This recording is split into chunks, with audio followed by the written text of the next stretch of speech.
Germany's Vice-Chancellor has warned the future of the EU could be in doubt if the UK's exit is handled badly. Sigmar Gabriel said the EU would go down the drain if other states followed Britain's lead and that the UK could not keep the nice things about Europe while taking no responsibility. It comes as Theresa May summoned ministers for a meeting on Wednesday to discuss ideas for the UK's withdrawal. Downing Street said Brexit was top of the Prime Minister's agenda. But a report in the Sunday Times suggested her cabinet was split over leaving the single market. The UK voted to leave the European Union in a referendum vote on June 23.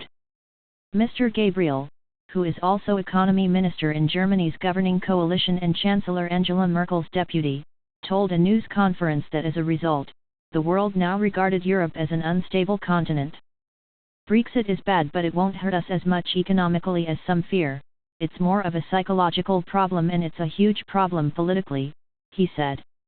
If we organize Brexit in the wrong way, then we'll be in deep trouble, so now we need to make sure that we don't allow Britain to keep the nice things, so to speak, related to Europe while taking no responsibility. Ms. Merkel has met a number of European leaders during the past week to prepare the ground for a September summit focused on the EU's future post-Brexit. She has said remaining member states must listen to each other carefully and avoid rushing into policy decisions.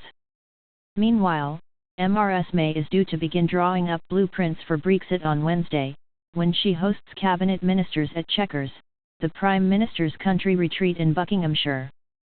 BBC political correspondent Chris Mason said Ms. May would hear different answers to the question "What does Brexit actually mean?" from around the cabinet table and in Parliament.